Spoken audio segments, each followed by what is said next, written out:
What's up, everybody? Welcome back to the Side Eye Podcast again. Just a quick episode.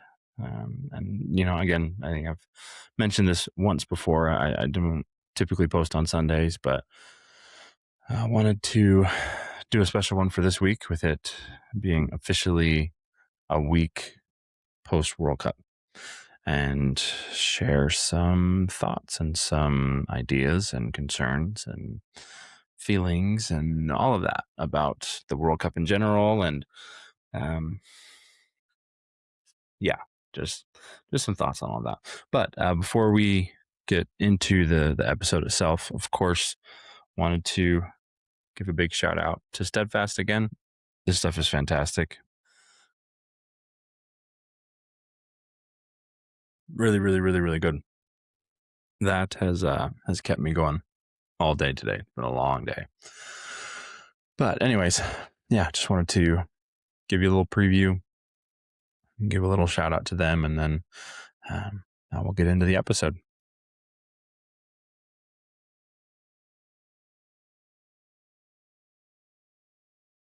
Okay, so first and foremost, massive congratulations to Spain. Huge congrats to Spain. All my friends who are big Spain fans, connections that I have who, again, Spain fans, people from Spain, people who have lived in Spain, served missions in Spain. I've got, I don't know how many different connections to Spain, but congrats. Congratulations to Spain. I personally, I'll get, crap for this, but I think the best team won. I think Spain was the best team in the World Cup overall. And there's a lot of controversy with that. And I'll get into that. But just big congratulations to Spain. And I think that,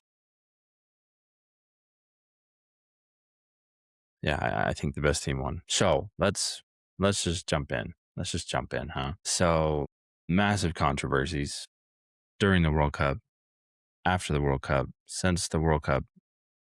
Just huge controversies on both sides, pro-Argentina, anti-Argentina, pro-Infantino, anti-Infantino. Actually, I haven't really seen any pro-Infantino, to be fair. Let me cut to that chase real quick. I think Infantino needs to go.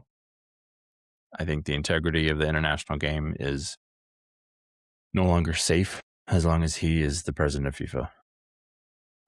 I saw too many things during the World Cup. And it wasn't even just Argentina, just like too many inconsistencies, too many things. The Balogun red card issue, I've brought it up before on another episode, and I got a lot of crap for that too. The whole thing was a mess. And I wish that we could come to an agreement on that. The entire process was a mess. The issuing of the red card was a mess. The rescinding of the red card was a mess. The way it was handled was a mess. Ironically, I think the person who handled the whole situation the best was actually Balogun. Was actually Flo. He, even post World Cup, he has posted things on his social media, and he's just been so, I don't know if classy is the right word for that, but he's just handled it. He handled it very well. Every other aspect of it I felt was horrible. And again, I wish that was something that people could agree on, but it has not been in previous episodes. And people want to have their opinions and their stance, and that's fine. That's one of the things I love about the US, and one of the things I value about social media too is you're free to express your opinions. And so yeah, I think that Infantino needs to go.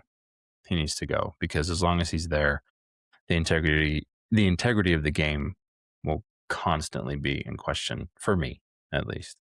So all the conspiracies. It started in Argentina's first game when Messi should have received a red card that could have been VAR'd, right? Could have been VAR'd, not even a card issued. I don't even remember if there was a foul given. I don't think there was a foul even given, but it was one that was definitely a red card. And then there were decisions throughout the rest of the tournament in Argentina's favor that they were just too coincidental. Like, they committed the most fouls, had 0 VAR checks. That one plain and simple. Like that's just shocking to me. The biggest one, I think, for me with them was the Enzo challenge in the England game, the first few minutes of the game when he went through the back of Anderson. And, the tackle in and of itself in the heat of a game, in the moment, I played, right? I get, going through the back of a player in the beginning of a game, putting on the pressure, letting them know you're there. Teams do that all the time. The bigger issue for me was the closed fist to the back of the head, right? And that's illegal in MMA, in UFC, in boxing, in hand-to-hand combat sports. You can't strike an opponent in the back of the head for obvious reasons. And it was allowed incredibly aggressively in a football match in the World Cup, where it could have been reviewed for a red card. I think that was one of the biggest ones for me. Also, the Egypt goal, and I don't remember if it was Clattenburg that was the advising referee for that match, or if it was a man. I'm blanking on his name, Joe something. I don't remember which one it was. Their point that they made was that after the foul, that there was not another change of possession. And so that's why VAR felt justified in going back that far and overturning that goal. I think it goes further than that, though, and that Martinez, I don't think, was fouled. I think he went down so easily, and to call a goal back off of that was upsetting. I was rather upset. To me, it was very similar. And I don't know if anyone will know this other than either a Man U fan or an Arsenal fan, but to me, it was really similar when it might have been the first season VAR was in the Prem, first or second, but Arsenal was playing Man U. I believe it was at Old Trafford, and Eriksen had the ball in the midfield, and Odegaard went through his back, right? But it was kind of similar to this Martinez one where it wasn't a real heavy foul, right? And he won the ball, but he did go through his back. And then Arsenal scored, and they called it back for a foul on Eriksen by Odegaard. That kind of seemed similar to me with this Martinez challenge, where there are 3 Egyptian players around him. He's not going to do anything. So he gets bumped a little bit and goes down looking for a foul. So that one bothered me. A lot of conspiracy in the World Cup, a lot of issues. And I've read and heard all of the conspiracies about the final. It was rigged for Argentina to lose. And it was predetermined that Argentina were going to lose. I take a lot of issue with that, because going into the World Cup, I have been a massive Messi fan for years. I have always said Messi in the debates. I have admired him for years, right? And so I was excited to watch the World Cup and to watch him play in one more World Cup. And he had a very successful World Cup, stats wise, right? They did well. Whether those were fixed games or whether there were things going on behind the scenes, I don't know for sure. I don't know. And I don't know that unless someone comes forward and says, yes, this happened, I don't know that any of us will ever know. But what I was disappointed about was that throughout the tournament, I didn't see the Messi that I remembered. I saw a Messi who was excessively whiny and begging for things from referees and expecting things from referees, expecting things from opposing players. I saw a lot of, I'm going to use this word again, I've used it on the podcast before talking about football. I saw a lot of entitlement. And I understand when you're in the GOAT debate, right? People will say, well, you have some entitlement when you're there's a way to do it though. And I didn't see that from Messi in this World Cup. And that was upsetting to me. And so I don't want to say that I'm happy that Argentina lost because I don't want to put my focus on that. I'm happy that Spain won. I'm not upset that Argentina lost. If that makes sense. There was too much. There were too many coincidences. There were too many things that just didn't add up. So yeah, that's the big negatives out of the way for that aspect of it all. So I talked about Balogun, talked about Argentina. Again, big congrats to Spain. I think they played a remarkable World Cup. I don't agree with Rodri earning the golden ball. I thought that was an interesting choice. I don't know who I would have given it to be fair, but giving it to someone who didn't win a single Player of the Match award in the World Cup was odd to me. That was odd to me. I saw on, I think it was on X, on Twitter, somebody posted like a stats review, and apparently, and I can't remember which service it was, but apparently Malik Tillman, going off of ratings and overall rating for the tournament, was the best midfielder at the World Cup, including Rodri, including, who else did they put up there? It was Malik Tillman, Rodri, and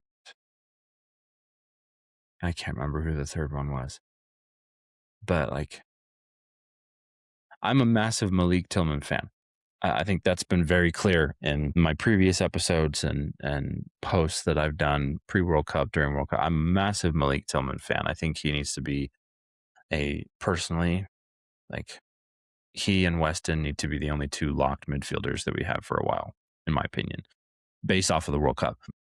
But saying he was the best midfielder over a Rodri is just, it's kind of wild to me. And again, I know Rodri didn't win a Player of the Match in the World Cup. And in that regard, also, again, confused as to why he won the golden ball. But Malik Tillman's not Rodri. And he's not Rodri. So, yeah. So something that I did want to talk about as well, and it's super late, so I'm all over the place. I owe an apology to Mauricio Pochettino.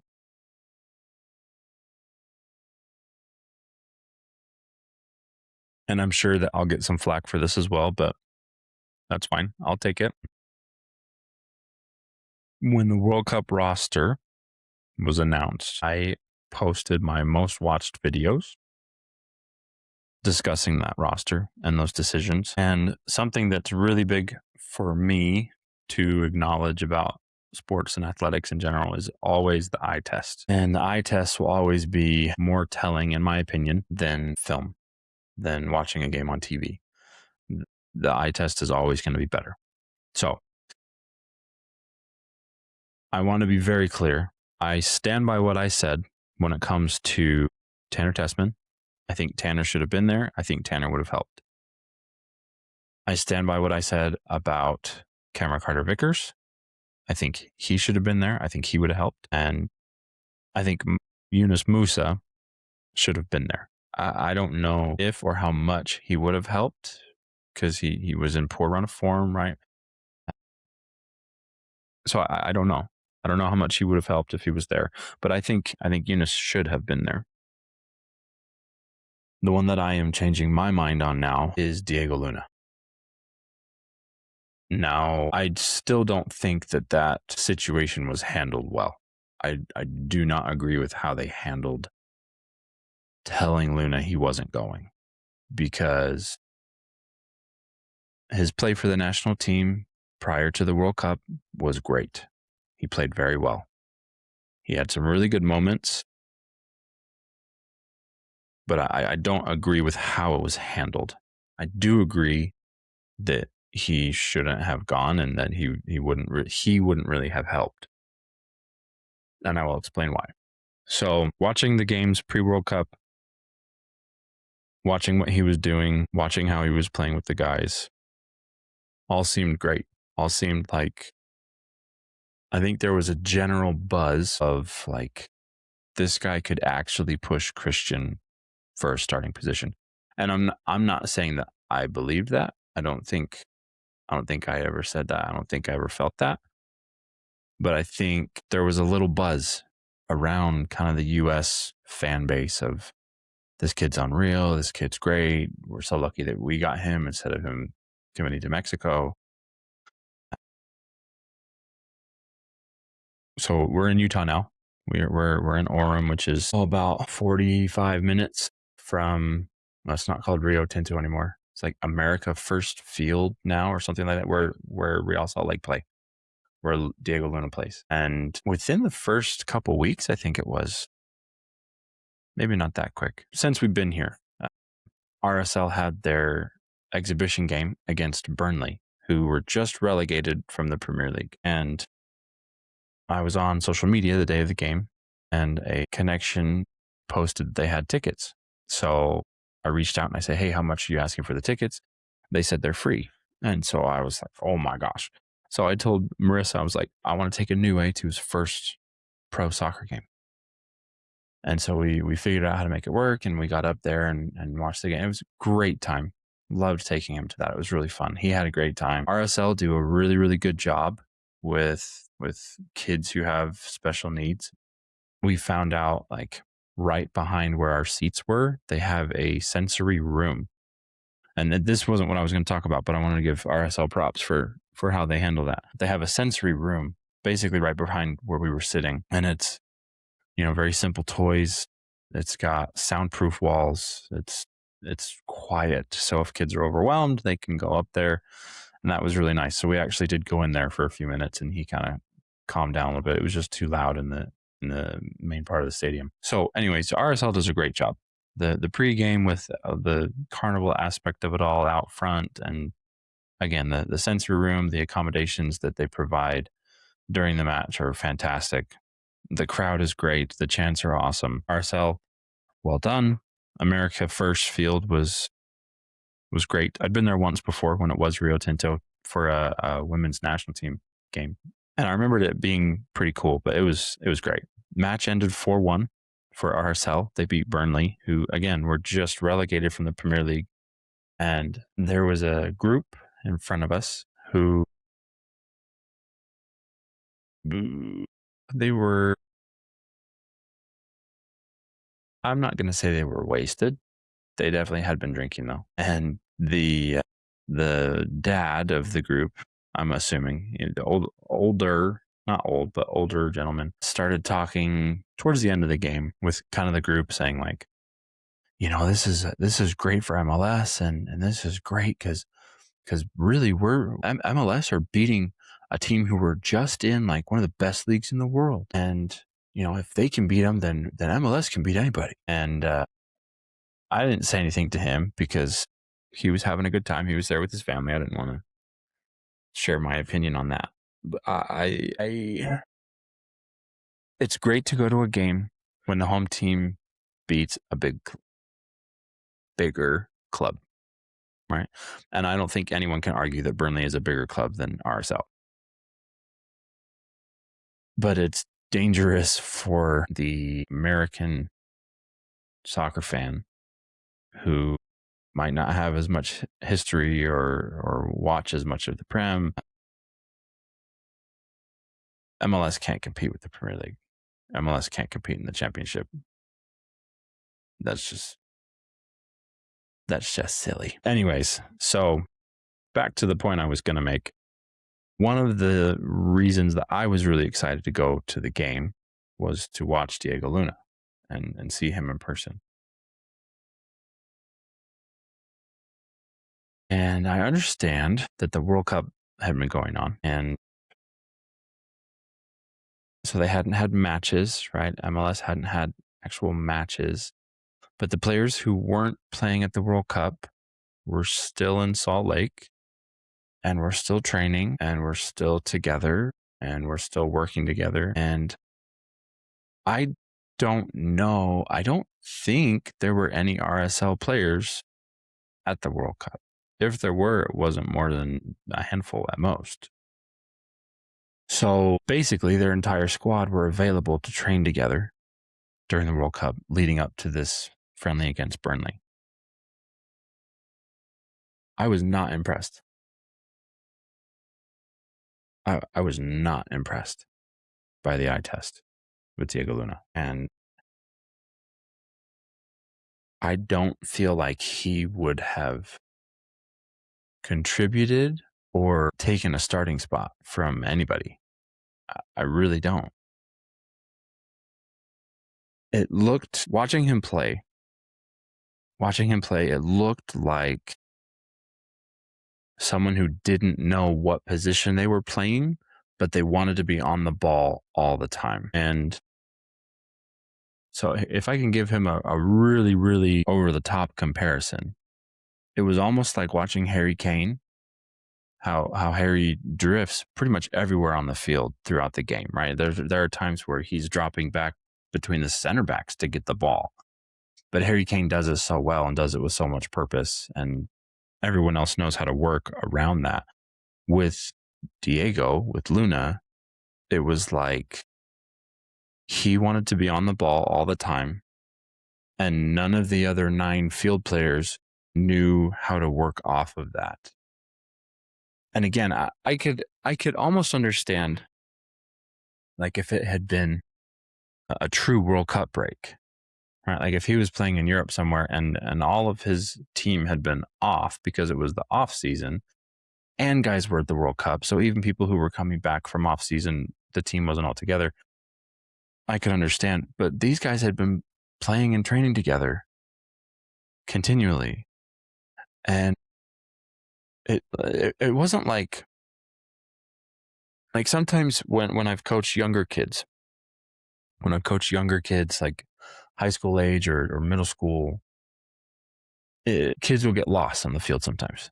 Like you'll have a kid who's playing center mid and they just don't know what to do. They just don't know what to do at that point because of the soccer culture and how we're teaching kids the game or not teaching kids the game, right? They're not learning the finer details and the aspects of positioning and positional awareness and positional responsibilities. And so kids will look lost. With Luna, it didn't look like he was lost on the field. It just looked like he was intentionally following the ball, and like he never wanted to be more than like 10, 15 yards max away from the ball. And he just followed the ball all over the field. And the rest of the team didn't know how to adapt to that. And it was weird. And it wasn't what I was expecting to see. I was expecting to go to the game and do the eye test for myself and back up my stance from before the World Cup. And, yes, this kid absolutely should have gone. He absolutely would have helped. He would have been an asset to the team. He could have, pushed for a starting position on a wing or at the 10 or. I didn't see that. And he scored the 4th goal for RSL. It was a good pen. But again, leading up to that was in like this, I want to say somewhere between 67 to 72, somewhere in there, in that window of time in the game. I felt like that was the first thing like he did the whole game. And he was just kind of there the rest of the time. So that was upsetting, but I think the term is I'll eat crow, right? Props to Pochettino for leaving him home, right? Again, I don't think that how they handled it was right or was okay. I think including him and all of the buildup, including him and all of the media, and then sending him an email is kind of a just slap to the face, for lack of a better term. But I think leaving him was the right decision. And I also watched. So we watched that one in person, and then that was their exhibition game. And then the other night, I want to say it was either earlier this week or late last week, was when they played LA FC. And I saw the same thing.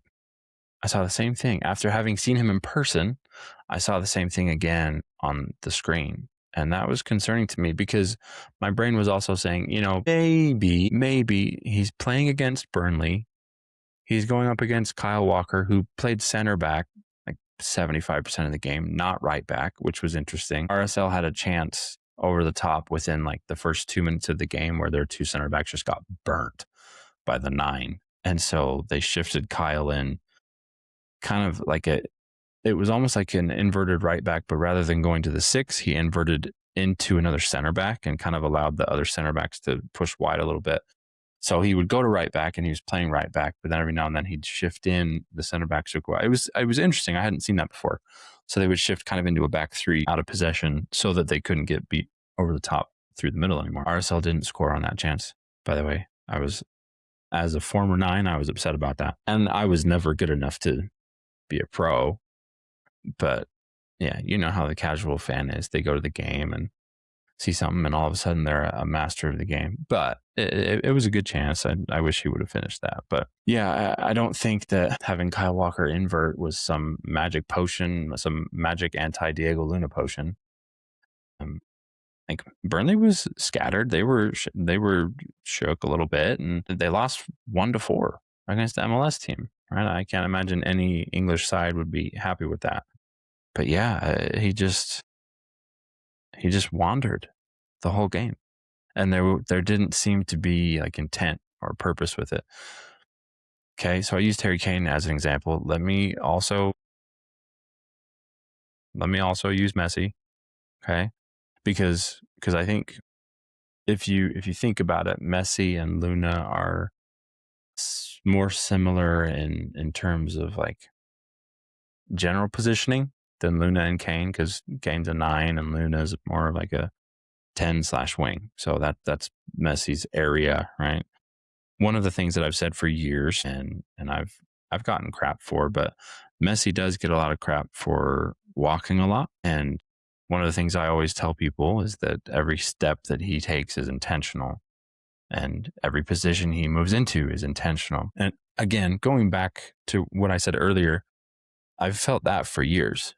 Watching him play has been like that. And I didn't feel like that was the case in several of the games in the World Cup. It's certainly not the final. Yeah. Anyways, just didn't feel like I was watching Messi. So Diego looked like he was trying to do that, move to the proper places, but he never wanted to be far from the ball. And as a 10 or wing, like, you have to be away from the ball to create space to get the ball, and he wouldn't do that. So yeah, that was frustrating and kind of confusing. Again, really good time. Had a great time there with Inoue. It was awesome being there and seeing him enjoy his first game. And he's, already told me that he wants to go back and he wants to go to women's games. And there's also one of the things I like about Utah, and this is kind of a tangent, but Utah's got a professional or semi-professional team in every sport except football, I think. They've got the Jazz, they have the Mammoth now, RSL. So, and then baseball, they have the Bees, who are not an MLB team. I don't know if they're AAA or AA or single A or what they are, but, and then they also have the Archers, which is the PLL, the lacrosse league. They have the Archers, and they have the, oh my gosh, the Talons, which is the professional softball team. And they just won the first game of their 3-game championship series today. So congrats to the Talons. Way to go. Oh, so they don't have NFL and they don't have WNBA. They don't have a women's basketball. But Mo tells me that might change soon, and Salt Lake might be in for an expansion if they keep expanding as much as they have been. So anyways, so it was fun being there, but disappointed. I was really disappointed in Luna, and I was hoping, and I know LAFC is LAFC and they're really good, but I was hoping that it would look different on the screen, and I just didn't see anything different. And then today they played Portland and lost and got a red card, and again, I just didn't really see. I didn't see anything really different, and so that was disappointing. But again, just wanted to eat crow on that and admit that I was incorrect about wanting him to go. And Pochettino, Pochettino's a international caliber coach. He played at the top level. He coached at the top level. He's done this for I don't know how long. I don't know how old he is, but basically his whole life, right? He's been around the game. And so, Luna was disappointing. I still stand, I still will stand where I said before about Tanner Tanner Tasman, and Cameron Carter-Vickers. I think Cameron Carter-Vickers and Chris Richards needs to be our center back pairing for a long time. For a long time. And then I think our midfield needs to be Tanner Tasman, Malik Tillman, and Weston McKennie. But most people don't agree with that. So, yeah. That, I don't know. The World Cup was... It was the World Cup. It was the World Cup. And that was awesome. I think one of the coolest things for me, though, with this World Cup was I really got to experience it with my kids for the first time. Last World Cup, Inoue was only 2. And so he would watch the games with me and he would have fun. But I mean, this cycle, this World Cup, he was talking about tactics. He's 6. He's 6 years old. And he was talking about tactics with me. He was talking about his favorite players from each of the teams. He was talking about shots and passes and finishes, and like, that was awesome. And then Marley watched it and she enjoyed it. And they're both getting ready for soccer to start for them. So that was fun for them to see the World Cup and then get ready for their soccer season. And they're both really excited for that. This will be Marley's first soccer season. So she's really, really excited. Anue's second, but he didn't play in California. So this will be not like a redo first year, but yeah, he's excited. He's excited. Morgan's a little upset because she doesn't get to yet. But that'll be all right. We'll have 3 play soccer next year. So, anyways, this has been significantly longer than I had planned, than I had thought it was going to be. But yeah, I just wanted to share my thoughts on the World Cup and the good and the bad. And congrats to Spain again, World Cup champions for 4 years. First time men and women have held the World Cup from the same country at the same time. First time that South American and European champions had met in the World Cup final, which was unreal to me. That was unreal to me. I it took me a few days to process that. I think that's really cool. Yeah. Congrats to Spain. Congrats to the world. I think it was a good World Cup overall. I think it was a good World Cup. Games were exciting. Man, I didn't even talk about the third place game. I think that was the final. Right? I think that was the final. And it's a bummer to me that France gave up 4 in the first half. Only because I felt like the first half was like, and I think England are incredibly talented. And I think when the right lineup is put on the field, England can play toe to toe with anybody. And I think that was shown because a lot of people thought France was going to be in the final. I thought France was going to be in the final, to be fair. But England just showed that they can just pick you apart. Declan was amazing in the first half. Amazing in the first half. And I posted about it on Twitter. I don't think I did on Instagram. He took Declan off and France scored. Like, it's unreal to me the amount of influence that Declan Rice actually has on the game. And I understand I'm an Arsenal fan and I'll give crap about that because blah, blah, blah. You can't deny the influence that he has on the game, offensively and defensively. He's just unreal. But yeah, I think that was maybe like, I don't want to say it was game of the tournament for me because I think in reality, it wasn't a good football match. It was poor defense, right? And just a whole bunch of offense. So again, I don't say these things like, because I don't want to make anybody upset, but like for the typical American fan who likes high scoring, high action athletics, that was a perfect game. That third place match was the perfect game for the standard, typical American sports fan. Lots of action, lots of energy from England, at least. But then in the second half, France came back and made it more interesting. So again, I don't know that I would say that was my game of the tournament. I don't know. I don't know what I would say was my game of the tournament. I think, was it Japan and Netherlands that tied 2-2? That game was awesome. That had my team goal of the tournament from Japan. Or no, maybe that was when they scored against Sweden.